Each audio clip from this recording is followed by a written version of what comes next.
At Jin Woo's apartment, he is called by his sister. She reminds him about the parent-teachers meeting. When he arrives, his sister Gina is shocked at how much Jin Woo has grown. He explains to her that he can't dress poorly to these types of events. All of the schoolgirls are smitten by Jin Woo's handsomeness. Gina teases her brother by asking him if he needs her to introduce him. In the office, Gina's teacher tells Jin Woo how much of an exemplary student she is, to which Jin Woo smiles. She then asks him if Gina was to ever awaken, would Jin Woo allow her to be a hunter because she is studying to become a nurse. Later, Jin Woo shows Song Yi a photo of his sister, who is her friend. Song Yi, adamant, tells Jin Woo that she is quitting school to be a hunter. Instead of lecturing her, he brings her along. In another scene, Hwang Dong-soo enters the country and is met by Jin-chul. Jin-chul questions Dong-soo about his visit. Dong-soo tells them he is here for the E and D rank hunter who killed his brother and insults Jin-chul and leaves. In another scene, Choi Jong-in and Go Gun-hee talk about the magic beast capable of flight. Later, at a blue open portal, Jin Woo arrives where he is greeted by Manager An. It is revealed that Jin Woo wants to train Song Yi in this C-rank dungeon. They are then interrupted by Kim Chul, an A-class hunter. Upset that Jin Woo and Song Yi are tagging along, Kim Chul leads them through the portal. After entering the portal, Jin Woo senses that something is off. The portal then turns red, and Jin Woo quickly reacts and tries to leave with Song Yi, but instead tells Manager An to get the strike team. Choi Jong-in, shocked, heads to the scene where the crew of hunters arrive in the middle of a snowy forest. Jin Woo explains to Song Yi that in a red gate you can't leave until the boss is defeated. Just then, an ice arrow kills one of the hunters, but Jin Woo saves Song Yi.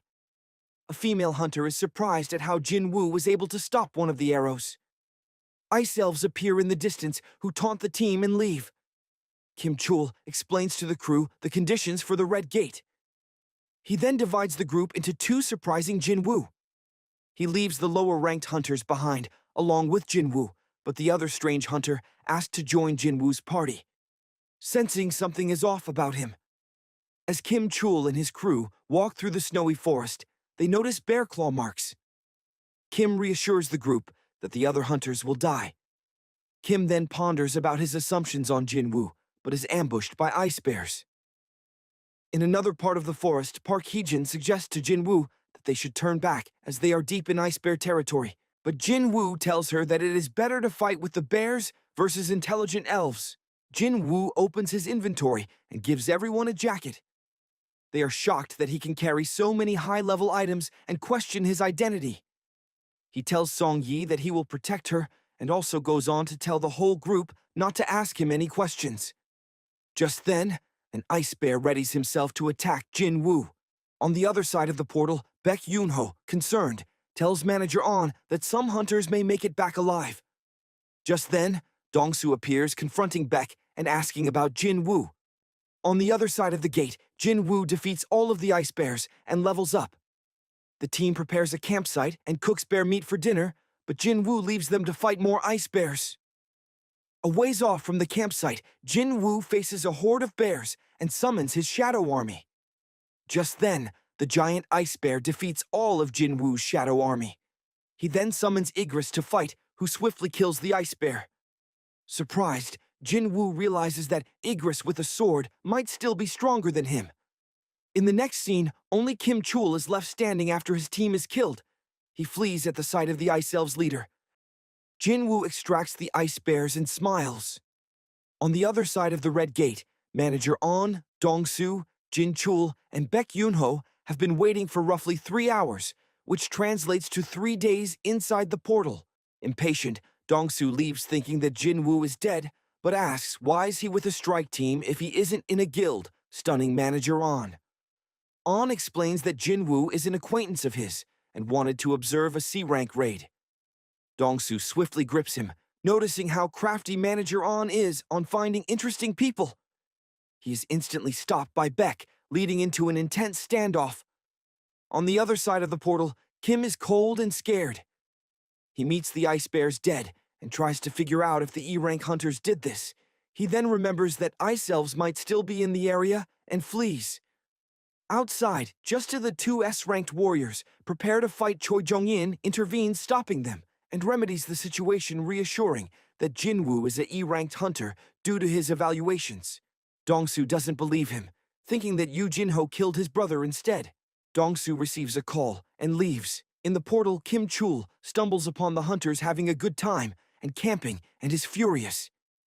As he goes to attack them, he is quickly intercepted by Jin Wu. Jin Wu then calls out the hidden enemy, trying to ambush them. The ice elves and their master appear. Jin Wu begins to speak to them and their native language, shocking his team. The leader expresses that one of his underlings wants to fight Jin Wu, but mid-sentence Jin Wu cuts his head off. Jin Wu attacks him, and he blocks, but the ice elves' leader's horse is killed. He tells Jin Wu that he isn't human because they can hear a voice telling them to kill humans, but don't hear it when it comes to him. The elf tells him to hand over the humans and let them kill them. But Jin Wu refuses and summons his shadow army. Just then, an all-out war ensues. The leader introduces himself as Baruka. As they begin to fight, Kim Chul charges at him, and Jin Wu kills and extracts him. Under his new name, Iron, he helps Jin Wu and Igris defeat Baruka. After this, the gate opens, exciting his team. On the other side of the gate, Manager An believes they have been trapped for like a week and should give up. Just then, the gate opens and Hunter Hee-jin and Myung Hwan, along with Song Yi and Jin Woo, leave the portal. As the portal closes, Jin Woo is exhausted and wants to go home, but is stopped by Beck. After Jin Woo tells him that he is ungrateful because he was able to save two, Beck apologizes and lets Jin Woo leave. Hee-jin tells Beck that Jin Woo is not a bad guy, causing Beck to ponder. He then requests Manager An to recruit Jin Woo, and he leaves. Song Yi thanks Jin Woo as he drops her home. On the way home, Jin Woo is frustrated that he was unable to extract Baruka. The next day, Yoo-jin meets up with Jin Woo and Song Yi. Yoo-jin is shocked that Jin Woo and Song Yi have a close relationship. In the dungeon, Yoo Jin-ho is stunned by Jin Woo's skills as he completely obliterates the enemy with his shadow army. Jin Woo then orders the shadow army to mine the essence stones. Feeling useless, Yoo Jin-ho also tries to mine, but Jin Woo's shadow army assists him, causing Jin Woo to smile. Later, on a broken ship, a mysterious hunter tells one of the crew that he wants to go home. At a restaurant, Jin Woo and Yoo Jin-ho share a drink together. Jin Woo tells him that they have cleared 19 dungeons and wants to know what he will do next. Yoo Jin-ho expresses that he wants to take an exam at the association to get his guild license so he can talk to his father about taking over his guild. Yoo Jin-ho asks him what he is going to do after this, to which Jin Woo replies that he is going to go traveling for a bit. Yoo Jin-ho, with a serious expression, tells Jin Woo that if he is burdensome, he can just tell him and will not bother him anymore. Jin Woo smiles and brushes him off. Yoo Jin-ho then tells Jin Woo that he has an older brother and he has not been there for him at all. He goes on to say that Jin Woo has been more helpful and wishes that he was his bigger brother. Flattered, Jin Woo pours him a drink and tells him that he will consider him his little brother from now on. With tears in his eyes, he drinks and offers to serve Jin Woo. Yoo Jin-ho begins to serve him with excitement, causing Jin Woo to scold him. Later, the mysterious hunter is locked up. It is explained that the hunter was trapped in a gate for 10 years and was released in America. They are also suspicious of him possibly being a humanoid magical beast and have enlisted Dong-soo to interrogate him. It is revealed that his name is Sung Hwan. Back at home, Jin Woo tells his sister that he is going on a week's vacation with a friend. She probes him for information about who the girl is and when he is going to introduce her. Later, he returns to the door where he defeated the Cerberus and uses the key to open it. As the door opens and he walks through, he gets a quest to collect 10,000 demon souls to complete the mission. With fierce determination, he readies himself. Later, Yoo Jin-ho, in a meeting with his father, wishes to take over the guild. His father tells him that his older brother also wants to take over the company. Yoo Jin-ho tells his father that his brother will put the company at risk. As he goes on to elaborate, his father inquires about Jin Woo, asking if he assisted him with all of the raids. Jin-ho tells him yes. His father agrees to give him control of the guild only if he can recruit Jin Wu. Back in the dungeon, Jin Wu receives a permit for the next floor and summons the ice bear and steamrolls through a horde of enemies. Later in the gym, Cha Hai-in is seen swimming. She has a flashback to where she questions Choi Jong-in about why they don't release to the public the information about the flying ants. Jong-in explains to her that it would be best to keep things a secret because they don't want to cause the public to panic. Back in the dungeon, Jin Woo continues to progress floor by floor and level by level. Concerned about his food rations and the promise he made to his sister Jinha, he quickly collects 10,000 souls. Finally reaching the 50th floor, he meets the avaricious Vulcan. Manager On and Park Heejin come to visit Jin Woo's residence, but are disappointed to find out that he isn't there. Back at floor 50, Jin Woo readies him and his army to fight. As the battle commences, he realizes that battles are much easier now that his stats are higher. Just then, the Vulcan attacks. Jin Woo lands a heavy blow on him, shocked by his strength. The beast then gets up and attacks Jin Woo. As the fight endures, Jin Woo finds a way to defeat the Vulcan and receives the World Tree Fragment item. Later, Dong-su interrogates Sung Hwan, but Sung Hwan tells him that a greater power has awakened that will cause catastrophe, and his job is to stop it. Hwan tells Dong-su that he has a wife and 2 kids. He asks for his son's name. After telling him his name is Jin Woo, Dong-su tells him that his son is dead and tries to kill him as well. Back in the dungeon, Jin Woo slaughters another boss and levels up. Back in the city, Dong-su is bruised and unconscious. Jin Woo has now run out of rations and has reached the 75th floor. He has to turn back but is motivated because he has most of the items for the Elixir of Life potion, which he will use to fix his mother's health. At the Blue Gate, Jin Woo comes out, and he is happy because he has 2 of the items for the Elixir of Life potion. He is proud of the progress he has made, but he also has to prepare for when he visits the castle again. He tells himself that he needs to stop faking, because officially he is still an E-rank hunter, which prevents him from getting into high-level raids, so he decides to get re-evaluated. At the re-evaluation center, Hyun Ki-chul urgently calls Baek Yoon-ho to tell him that Jin Woo is getting a reassessment, so he hurries to meet him. In the waiting room, a hunter tells another not to be afraid, and they will make a good living so long as they aren't an E-ranked hunter, causing Jin Woo to smile. As Jin Woo starts the re-evaluation process, the machine gets an error twice. Concerned, the assistant calls her manager to help.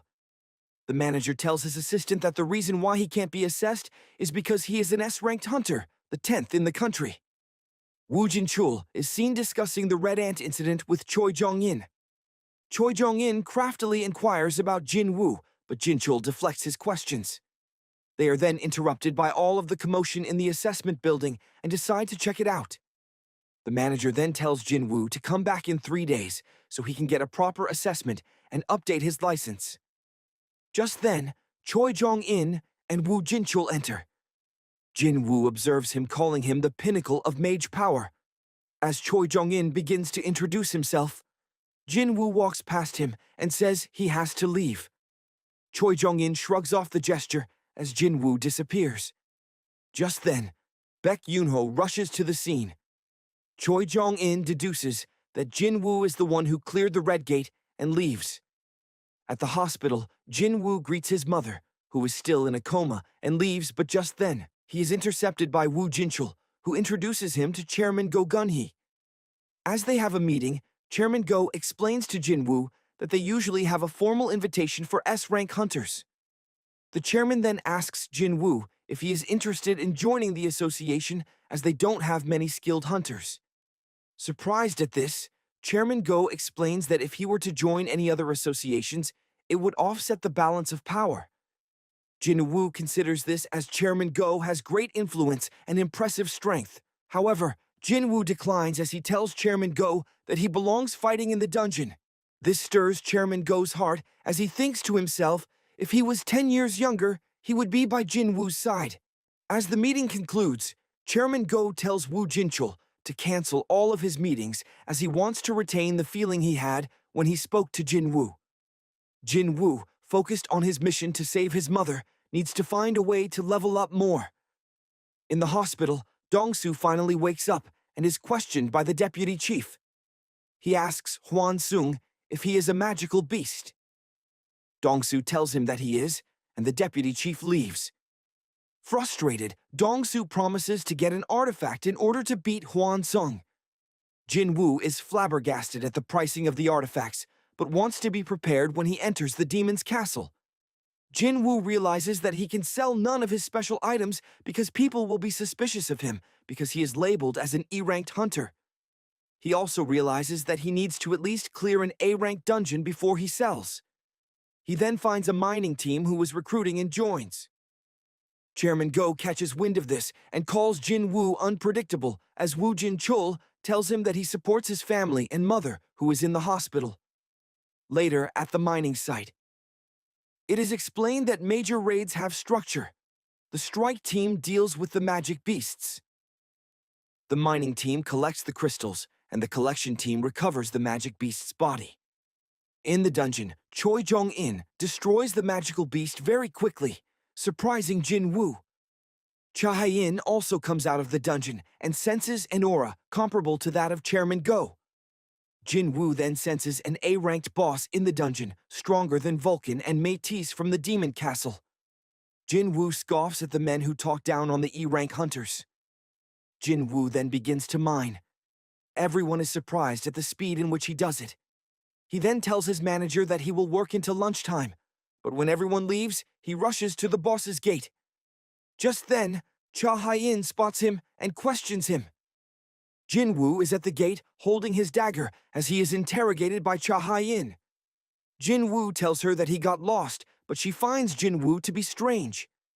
Thinking he was just holding a weapon, she leaves off her suspicions of him and tells him to leave the boss gate. Just as he walks past her, she urges him to stop and smells him, shocking Jin Wu. She asks him if he is a hunter and checks his badge before he leaves. She then ponders to herself that Jin Wu doesn't smell dirty, but pleasant. After Jin Wu meets back up with his team, they clamored at the fact that he got the chance to meet Cha Hae-in, as they only can admire her from a distance. It is explained that she is a very reliable woman, as she takes her rest time to keep the mining workers safe from the dungeon's boss. He also goes on to tell him that she feels uncomfortable with the smell of other hunters due to her uniqueness. Jin Wu ponders on this, thinking he doesn't have a distinct scent, and maybe it is due to the fact that he is a player instead of a hunter. As he thinks on these things, he is handed his pay and thanked by his boss, who is impressed by his talent and skill. He asks Jin Wu if he would like to work full-time for him, but Jin Wu refuses. His boss then asks if he can work one more day, as they have back-to-back A and C ranked raid missions. Jin Wu thinks about his re-evaluation session that he has to attend, but realizes it is in the next 2 days. Jin Wu accepts this. His boss explains to him that a second assault team will be in attendance as well, and no other team in the country can do it. Later on, Cha Hae-in is seen trying to get background information on Jin Wu, but she is told that his information has been sealed. She is surprised that this lower-ranked hunter's information has been kept a secret. She then ponders about why everything surrounding Jin Wu is so secretive, but thinks it is nice finally meeting someone with a nice scent. As Jin Wu returns the next morning to start his mining job, he is met by his team who greet him. He gets a flashback of his former comrades and says that he has not felt this way in a long time as his team prepares to start the raids. Jin Wu finishes the mining extremely quickly and gives the workers a chance to get lunch before going to complete the A-rank dungeon. Everyone is amazed, and his boss urges Jin Wu to stay and work with him as he will give him 5 times the pay, but he declines. Just then, Sun Ki-hoon, leader of the attack team, appears asking the boss if they can borrow someone to carry their luggage from the mining team as the recovery team is short-staffed. The boss then tells Sun Ki-hoon that his team is not fit for high-ranking dungeons. But Jin Wu offers to do it, but his boss intervenes, telling Jin Wu that no amount of money is worth his life, but Jin Wu joins anyway. At the gate, Jin Wu notes that the gate is bigger in size than yesterday and doesn't emit much magic power. He also notes that if anything were to happen, they will not send a replacement team. As they enter the gate, Jin Wu senses that something is off, similar to the Red Gate. A female hunter tells him not to worry as their team is very strong. Sun Ki-hoon says within himself that once he finishes this raid, he will be appointed as a captain, although he has doubts. Just then a bunch of dungeon jackals attack. The team effortlessly wipes them out. The team is confused as to why the jackals are in an A-ranked dungeon as they are C-ranked beasts. Jin Wu suspects that they are being raised because they have collars on their necks. Just then, high orcs appear and start to attack the team. The team then puts up a fight, but all of their attacks are ineffective. The orcs overpower the hunters. Just as all hope seems lost, Jin Wu, in his shadow assassin state, severely injures the orcs, helping the hunters to defeat them. As they are happy to be alive, one of the mage hunters tells Sun Ki-hoon that even though they won, something is off because it felt like the orcs slowed down. She tells him only an assassin-type hunter could have done this, but they don't have one in the squad. Sun Ki-hoon acknowledges this and is just grateful that they won. The magic caster figures that Jin Wu is the one who helped, but keeps his secret. Captain Sun decides that it's not worth the risk to proceed any further and tells his team to retreat. They head back only to discover that the portal has changed to a high-level barrier. The magic caster volunteers to break the barrier, thinking that whoever created it is a lot stronger than her team. Just then, the team senses a huge magical presence, frightening them. The magic caster quickly asks for help in trying to dispel the barrier, but as her comrades help, they are poisoned by the cursed magic of the barrier. As they turn around, they see a horde of demon orcs. Sun Ki-hoon meets with the leader of the group who possesses one of the orcs. The leader, Kargalgan, tells them to come and meet him or die at the hands of his soldiers. They choose the former and proceed. Sun Ki-hoon tells Jin Wu to escape through the portal once they attack because the user can't concentrate while fighting. The magic caster gives Jin Wu a will to give to her family as well. Jin Wu then likens this situation to that of the double dungeon that he faced earlier. On the outside, Cha Hai-in comes looking for Jin Wu, but his boss tells her he went into the dungeon as a porter. The team enters into a huge hallway where the leader of the orcs welcomes them. Cha Hai-in looks for Jin Wu, but learns he is inside the dungeon as a porter. Meanwhile, orcs take Ki-hoon's team to Kargalgan, who welcomes them to his territory. The team notices many orcs and Kargalgan's 4 powerful warriors. Hao-in grows suspicious of Jin Wu and wants to check inside, but lacks her sword. The mining leader gives her a pickaxe instead. Ki-hoon knows they must defeat Kargalgan, but when Kargalgan removes his mask, his immense power terrifies everyone. Realizing they are no match, Ki-hoon questions why they were brought there. Kargalgan reveals he plans to kill them for his soldiers' entertainment. Ki-hoon orders an attack, but his team is too scared to move, so he charges alone. Kargalgan easily blocks him and uses gravity magic to slam him down. As the team watches helplessly, Jin Wu steps in, saving Ki-hoon. He tells them to escape while he handles the monsters. Unshaken by Kargalgan's power, Jin Wu summons his shadow army, ready for battle. Meanwhile, the miners see Jin Chul at the gate and wonder why the surveillance team is there. He asks them about Jin Wu, and their leader says that Jin Wu is working as a porter for the assault team. Some of the miners think Jin Wu might be a criminal, but Jin Chul just tells them to watch the news tomorrow. Suddenly, they feel a strange power coming from the gate. Jin Chul orders his men to check the magic energy again. Meanwhile, Hai-in sees the remains of the defeated orcs and wonders how Ki-hoon's team managed to beat them all. She also senses a huge magical presence inside the dungeon and realizes it's coming from the boss. Back in the dungeon, Jin Wu stands before Kargalgan, who looks down on his army. But Jin Wu activates his new skill, Monarch's Domain, which makes his soldiers stronger. Kargalgan orders his minions to attack, but Jin Wu destroys them with a single blow, and Igris cuts them down instantly. Jin Wu cuts through the enemies, and the other hunters are shocked by how strong he is. They wonder why someone like him is working as their porter. However, Jin Wu notices that the orcs are even stronger than his knights. Kargalgan laughs at his soldiers, calling them weak, but Jin Wu reveals that they can come back to life endlessly. Kargalgan starts attacking with magic, saying he will keep destroying Jin Woo's shadow army until he runs out of energy. Meanwhile, Jin Chul's team finishes analyzing the gate and discovers that it is almost S-rank in power. Jin Chul quickly orders them to contact the Hunter's Guildmaster and prepare to help the assault team inside the dungeon. Back in the battle, the orcs keep cutting down the shadow army, and Jin Wu realizes he's running low on energy. But he drinks a potion and revives the fallen orcs as his own minions. He tells Kargalgan that he'll be joining them soon. Kargalgan recognizes Jin Woo's power, but suddenly starts glitching, hearing a voice telling him to kill the humans. He does not understand why, but he decides it does not matter and orders his elite warriors to join the fight. Meanwhile, Choi Jong-in hears about the situation, and his assistant worries there could be a dungeon break. However, Choi Jong-in says there is still time, and tells her to send their strongest hunters to the gate. One of the strongest warriors fights Iron, who easily defeats him and cuts off his head. Two warriors then attack Igris together, and he struggles to keep up. But he manages to kill one of them. He then charges at the other, and pushes him back while Tank attacks from behind. Jin Woo says that his generals are winning.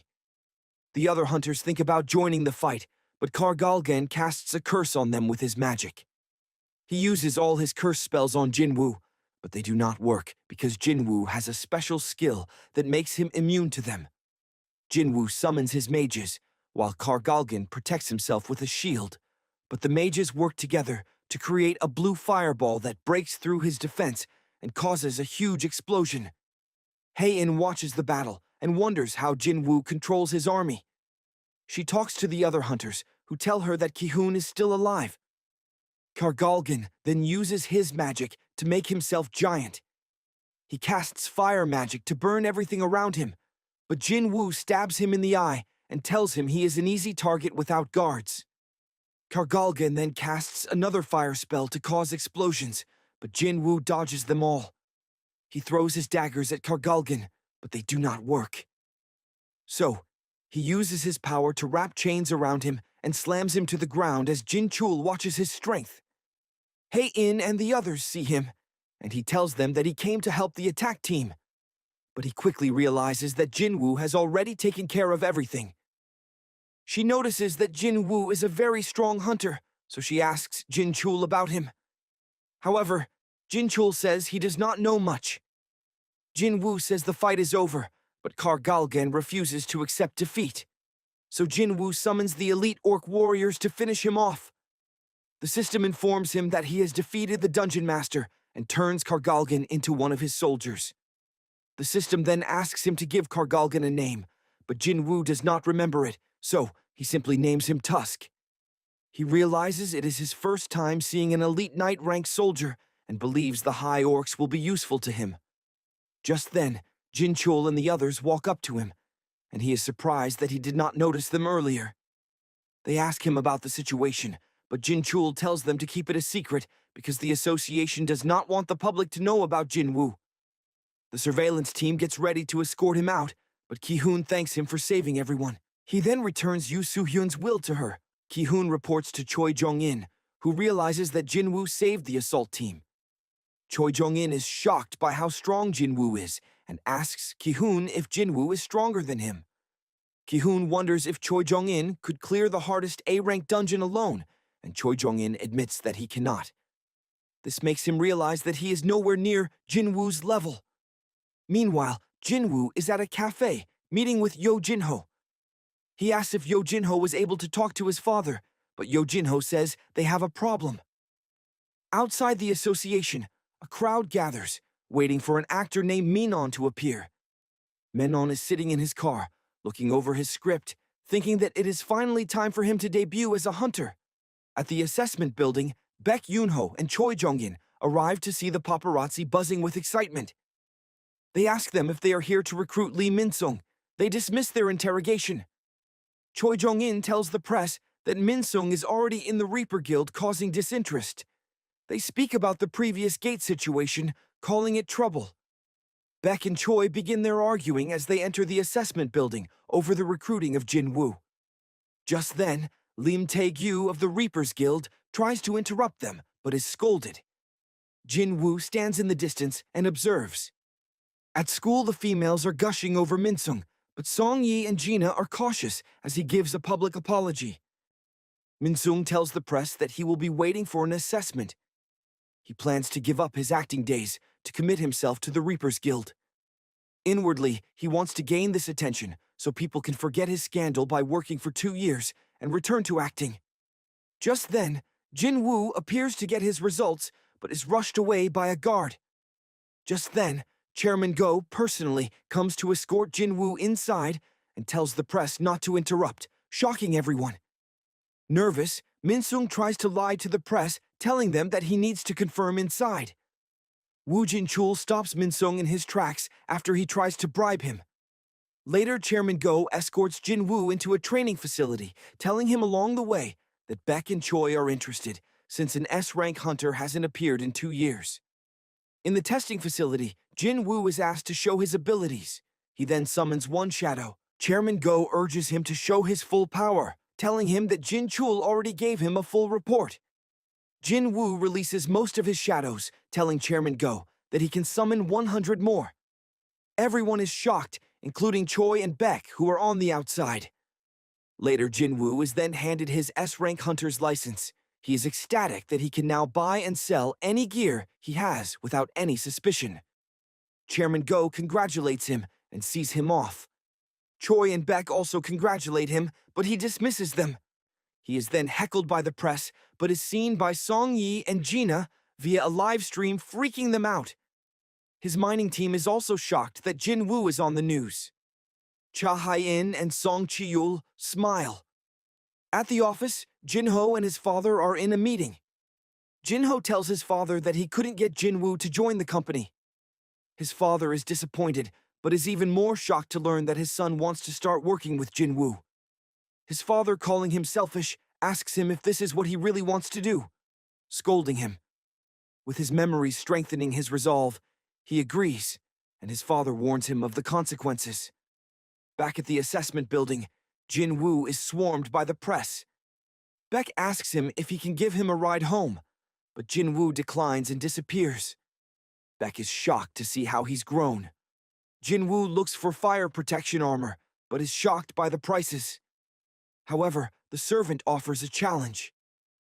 If he can break the glass, he can have the items free of charge as the glass is magically enhanced. As Jin Wu prepares to break the glass, the servant tells Jin Wu it is a joke, and Jin Wu apologizes. The other servant then carries Jin Wu to the dagger section and realizes that he might not sell the Sphere of Avarice because of the huge price difference. Later at night, Beck is still pondering on Jin Wu's power, thinking that he is capable of getting stronger over time. The next day, Gina is relieved that she can finally go to school now that the press are gone. Jin Wu walks in and is scolded by her. He tells her he is going away for a week, and Jin-ho arrives. Later at night, Jin Wu leaves 3 of his shadows with Gina for fear of someone hurting her because of the publicity. He then orders his other shadows to scan the city for threats to make sure she is safe. The next day, Jin-ho, while driving Jin Wu to his destination, is asked about his father. Jin-ho tells him that he moved out. Jin-ho asks him about the trip, and Jin Wu tells him he wants to train. Jin-ho is surprised by this statement and smiles. In the dungeon, he puts on his flame resistance clothes and continues his journey to the 75th floor. Back at Jin-ho's house, his mother tells his father that she is surprised at Jin-ho's decision. Just then, he faints, back in the dungeon. Jin Wu brings out Tusk and tests the runestone on a giant monster, completely demolishing it. Jin Wu lets Tusk keep this for later. At the hospital, Jin-ho's father has contracted the eternal sleep disease caused by prolonged exposure to magic energy emitted by his hunter sons. Later, 2 hunters are on patrol and see an ant monster in the middle of the road. Back in the dungeon, Jin Wu splits his shadows up and notices that one group gets defeated after he investigates. He notices 4 magic beasts destroying his army. In a flash, he destroys 3 of the 4 soldiers, asking the last one if they feel fear. In the dungeon, Jin Wu fights a soldier. As he is about to land the finishing blow, they surrender. The soldier is revealed to be a demon girl with long purple hair. Jin Wu, skeptical, asks her why he should spare her life. She explains to him once the demon lord knows she is safe, it's fine. Jin Wu lets his guard down and walks away, only for her to try to stab him. However, the attack is stopped by Tusk. She apologizes. Jin Wu then asks her if she knows where he can get a permit for the next floor. She then bargains with him. If he spares her and her family's lives, she will give him the locations of the permit. Jin Wu menacingly asks her if he can trust her. After she says yes, he tells her that he will spare her life once he gets the permits. In another scene, we see an ant attacking a civilian. Back in the dungeon, the girl introduces herself as Esil, the eldest daughter of the Radiru family. Jin Wu then begins to interrogate her and asks her if she hears voices telling her to kill humans. She tells him no and explains to him that they just woke up in the demon realm. As Jin Wu continues to probe, Esil starts to glitch and repeatedly says, "Conversation has been blocked," and faints.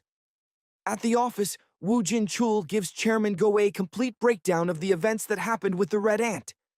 It has been explained that a total of 294 civilians died in the incident. It is revealed that the ant is as strong as an A-ranked hunter. Chairman Go is concerned and immediately requests help from Japan.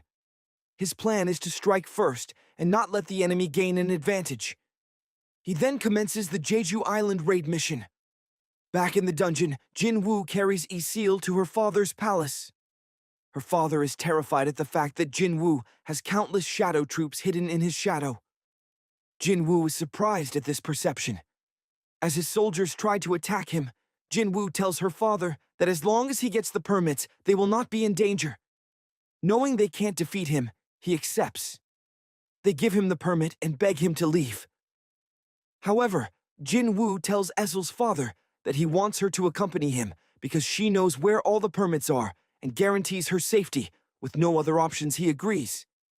In another scene, they are dissecting the ant, and an assistant calls for her guildmaster. On the 89th floor, Igris and Tank both leveled up, and Jin Wu has acquired the other permits. Esil, concerned about the level of the nobles on the 90th floor, is cut off by Jin Wu, explaining to her that he is stronger than them. He then tells her that he will make her family the strongest. Esil is curious as to why Jin Wu wants to help her.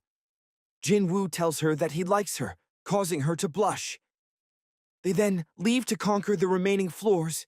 Jin Wu notes that he has gotten a lot stronger, but his focus is to get the elixir of life minerals. Choi Jong-in tells Cha Hai-in that they, as well as Beck, have been summoned to take part in the raid, including all S-ranked hunters in the country. Finally, Jin Wu and Esil reach the 100th floor. They sense a menacing presence coming from the sky. Baran, the demon lord, appears. Esil, feeling his power, can barely stand. As they face off, Baran sends his army, and Jin Wu releases his shadows. Baran's overwhelming power destroys Jin Wu's shadows in an instant. Concerned about his magic power, he uses stealth to attack Baran, but he effortlessly blocks his attack. However, Jin Wu cuts the wyvern's head off and brings Baran to ground level. At the meeting, Goto Ryuji is introduced. His assistant translates his messages in the meeting. Chairman Go describes him as awe-inspiring for being able to manage one of the largest guilds in the world. After they exchange pleasantries, they go into the details about the ant's lifespan and behavior, and also give a plan of attack to which Chairman Go agrees. Back in the dungeon, Jin Wu and Baran's battle go back and forth with decisive movements. However, Baran overpowers Jin Wu. Just as all hope seems lost, Isil briefly distracts Baran, giving Jin Wu the advantage to land a fierce blow on Baran, defeating him. Exhausted, Jin Wu falls to the ground and tells Esil to report to her father that the Radaru family is the top-ranked in the castle. Jin Wu now has the ingredients for the elixir of life potion, but forgets that the success rate depends on his intelligence level. Nervous, he still crafts it and gets 6 items. Just then, Iron brings Jin Wu the body of the wyvern. He extracts him and calls him Kaisel. Esil is excited and tells Jin Wu that they will have a party when they return to the castle. As Esil talks to him, he zones out. He wants to test the potion on his mother. Remembering that he has a runestone, he uses it and gets the skill shadow exchange.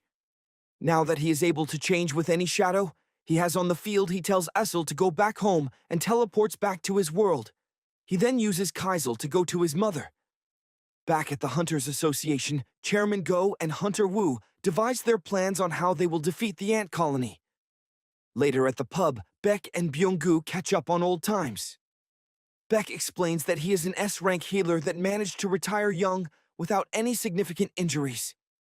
Beck urges him to go to the raid with him, but he tells him that he is taking the public service exam. He then goes on to explain that he's going to get a government job as he does not like bloody battles. As they continue to drink, Byung-gu jokes and laughs with Beck. Later at the hospital, Jin Wu is ready to administer the elixir of life potion. Although he has doubts, he strengthens his resolve and gives it to his mother. As he nervously waits, he denotes that all of his training was for this moment. Back at the apartment, Jinha is studying but is unfocused, so she heads outside for some fresh air. Back at the hospital, Jin Woo's mother wakes up and asks him how long she has been asleep. He tells her 4 years, and she thanks him. With a heavy burden off of his shoulders, he begins to weep as he finally realizes his dream. The next day, the doctors are shocked to find out that Jin Woo's mother is completely healed. Gina, emotional, cries on her mother's shoulder as Jin Wu smiles. At the press conference, Chairman Go announces that the 4th Jeju Island raid will commence. He explains that all the S-rank hunters and the surrounding regions will take part in it. Byung-gu, perplexed, looks at his phone as the conference goes on. He thinks about the words that he said to Yoon-seok about how he is afraid to battle. Yoon-seok sympathizes with him, but also explains to him that he doesn't want his home destroyed by the ants, to which Beck agrees. Back at the apartment, Jin Woo's mother is shocked to see the amount of dirt in the house. Jin Woo scolds Jinha, but he is interrupted by his mother, who happily starts to clean. His mother asks him if he has seen his father and tells him that he has inherited his father's traits for being helpful. Just then, his phone rings. At the Hunters Association, Chairman Go and Hunter Wu discuss their prior meeting with Thomas Andre, who is a powerful American S-rank hunter. Chairman Go had hoped that Andre would join the mission, but he was mistaken. He then asks about Jin Wu, who shows up at the office. Chairman Go asks Jin Wu if he would fight with them in the raid. As he considers this, he senses a powerful shockwave. This surprises the chairman. He explains to Jin Wu that they have a gymnasium where they train. Baek Yoon-ho and Ma Dong-wook have a sparring match. Jin Wu notices that Baek is being pushed hard. Choi Jong-in tells him that Baek turns into a monster when he fights, and he is holding back. Just then, Japan's S-rank hunters, led by Ryuji Goto, enter the facility. They inquire about Jin Wu, but can't figure out if he is an assassin or mage-type hunter. As the fight continues, it is agreed upon by everyone that they want to test their skills against each other. They then propose a sparring match, to which Chairman Go agrees, and they have a free-for-all that mirrors a raid. Hunters at the testing facility, the hunters face off against each other. Jin Wu is curious as to why Goto is not fighting, but is also curious to see how S-ranked hunters battle. The fierce battle begins with the fighters matching strength and speed. Choi Jong-in asks Chairman Go about the reinforcement of the facility. Just then, Beck attacks Kumamoto, who dodges. It is explained that he does not like confrontation. Beck explains that he thinks Goto is using his hunters to test their resolve. As the fight continues to heat up, Hunter Ma is defeated. Beck is cornered by the 2 hunters, but Cha Hye-in defeats her opponent. Kumamoto tries to attack Hunter Cha, but she instinctively hits him. His berserker mode automatically activates. He ruthlessly attacks Hunter Cha and goes to kill her, but Jin Wu intervenes. Goto and everybody else are surprised at his movements. After the team admits defeat, Goto challenges Jin Wu to a duel to gauge him. Later, the news explains that the Japanese hunters will help with the Jeju Island mission. Back at the training facility, all of the other hunters stand aside as Jin Wu and Goto Ryuji begin to fight. Beck suspects that Jin Wu continues to evolve during every fight. As Jin Wu prepares, Goto quickly attacks him, trying to catch him off guard. Surprised at this, Jin Wu dodges his attacks while smiling. Cha realizes that he is not just dodging the attacks, he is also testing his strength as well. Frustrated at this, Goto uses his full power and attacks Jin Wu, slicing his face. Thinking he landed the finishing blow, Jin Wu grabbed his hand, stopping the attack. Goto, thinking that Jin Wu is mocking him, powers up and starts to get serious. As they begin to emit immense power, the other hunters jump in and break up the fight before it gets out of hand. While doing this, Jin Wu secretly used his shadows to infiltrate all of the hunters as a contingency plan. Outside, Goto says his goodbyes to Chairman Go and leaves. As Jin Wu is about to ask the chairman about something, the scene switches to Goto speaking to Reiji Sugimoto over the phone. They speak about Jin Wu. He tells Goto that he is not on the Jeju Island raid mission, shocking him. Choi tells Cha that there were already 15 S-rank hunters, so it would be fine. Jin Wu, however, wanted to stay home with his mother, who had just woken up after 4 years. Meanwhile, on Jeju, the ants were getting stronger. The Ant Queen revealed a new weapon, a terrifyingly powerful creature that could fly. The world prepared for the worst as armies gathered. The raid started with the Japanese hunters drawing out the ants using huge amounts of mana. But flying ants attacked helicopters, and the hunters fought hard, with the Korean team using their strengths too. Jin Wu stayed confident that his team could handle it without him. On Jeju, the hunters found a room full of eggs, with one already hatched. Tension rose as the raid got more intense and the Ant Queen's forces fought back. In the chaos, Kenzo, wounded and teased by Shimizu, found himself surrounded by ants. In an instant, Shimizu was struck down, and the rest of the team froze in shock. Kenzo barely saw the blur before his own head was severed. The squad, facing a horde of ants in their nest, fought fiercely but struggled to keep up. Cha managed to stab an ant, but noticed tougher shells. Cha, sensing a more powerful monster, and Beck, using tiger vision, pinpointed the Ant Queen, guarded by fierce soldiers. Outside, Japanese hunters were on the scene, but couldn't find their teammates. Kei, discovering the glasses and blood of Fujishima, feared the worst, while he collapsed under the death aura. The team entered the Queen's chamber, preparing to face 50,000 ants. Byung-gu buffed the team, while Dong-wook transformed into a gorilla, and Choi summoned a fire dragon, but the ants were unharmed. Beck went berserk, smashing ants with a maniacal grin, as the battle was broadcast live. The healer urged the cameraman to focus, warning of the dangers they faced. Dong-wook blasted ants with his shield, while Cha sliced and diced with precision. After eliminating the guards, the team faced the Queen. Dong-wook blocked her attacks. He called her an easy target, but she retaliated with poison, which the healer cured. As the Queen targeted Byung-gu, Choi warned the team to back up. Despite an explosive attack, the Queen survived. Then Dong-wook and Beck grabbed her legs, forcing her to the ground. Cha Hai-in rushed in, delivering the final blow and decapitating her. The country celebrated, but the joy was short-lived. Woo Jin-chul reported to Chairman Go that the ants were regrouping and Choi's barrier shattered.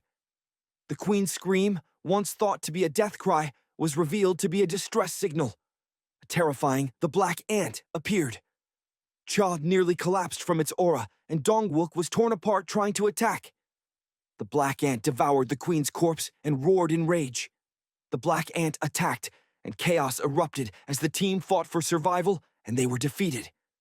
The black ant eventually caught Beck, repeating his last words, and asked, "Where is your king?"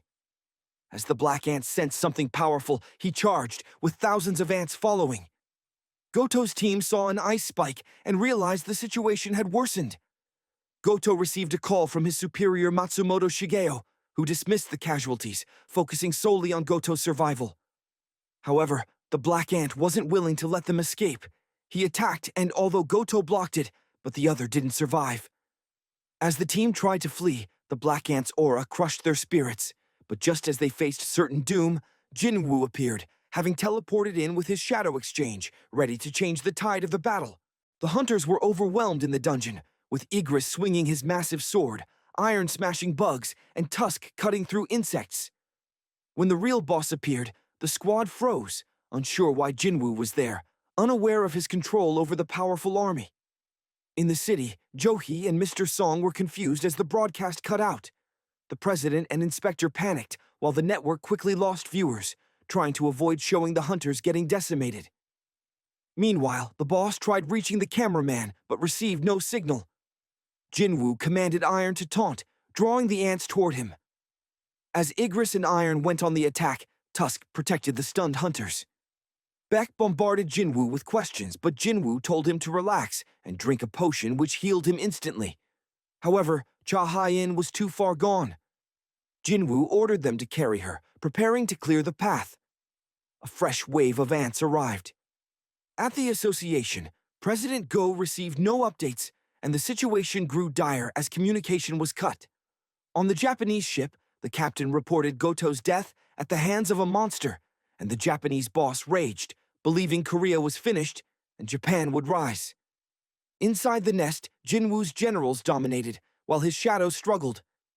Despite the Watchers, Jin Wu planned to extract more power.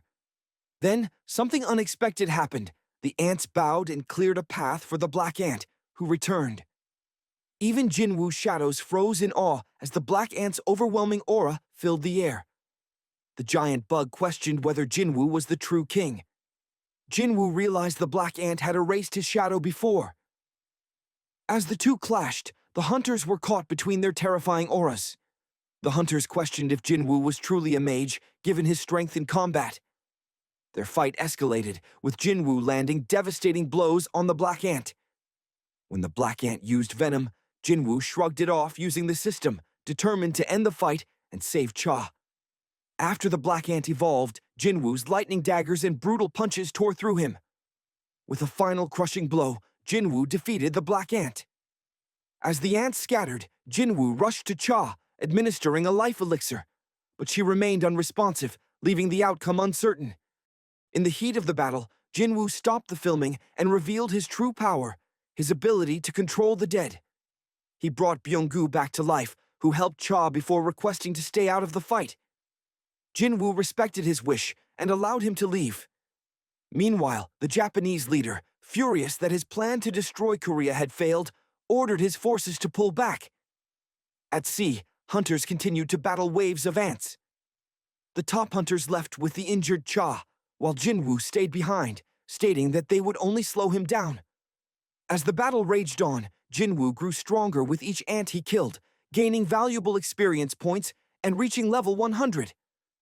When he tried to take the shadow of the Black Ant, something unexpected happened. He was pulled into a strange, otherworldly place. Upon his return, he found a cocoon, which hatched into an incredibly strong monster, one that could speak, something no shadow had ever done before. The creature bowed before Jin Wu, asked for a name, and was promptly named Beru, becoming one of his generals. Jin Wu also took the shadows of thousands of ants. The battle at sea escalated with 4,000 ants remaining. Jin Wu sent Beru to deal with them, and the monster dispatched the enemy swiftly. Just as a swarm of ants was about to attack a helicopter carrying Choi, Jin Wu appeared, riding Kaizul and saving them. The Jeju battle finally came to a close with a victory for the Korean hunters. Most of the top hunters survived, but Cha needed immediate medical attention. Meanwhile, in Chinese waters, the best hunter in Asia easily killed the remaining ants that had escaped. He expressed regret at missing the main battle. At the funeral for the fallen hunters, some people blamed Jin Wu for arriving late, but Beck defended him, explaining that without Jin Wu, everyone would have perished. Cha began to develop feelings for Jin Wu, and the president and inspector offered him any reward he desired. Jin Wu requested to start his own guild. Back on Jeju Island, strange beings appeared. An ice elf who put hunters to sleep, and some companions who spoke of someone who had helped humans when they least expected it. They left through a portal, hinting at future battles to come. Unknown to Jin Wu, his father watched quietly from the shadows. Later, while stuck in traffic and discussing guild paperwork with Jinho, Jin Wu faced a new challenge. A dangerous gate opened on the highway, with no hunters around to respond. Jin Wu decided to handle it alone. The gate turned red and trapped him inside a dungeon, but Jin Wu was unfazed. He called upon his shadow army, confident that with Baru's help, he would emerge victorious. Meanwhile, Cha reflected on her own weaknesses, longing to become as strong as Jin Wu. In the dungeon, Jin Wu pondered the harsh truth that hunters, like monsters, could be hunted. However, they fought for their families or to change their fates. After clearing the dungeon of monsters, Jin Wu's shadow army knelt before him, and he simply said, "Let's move on to the next target."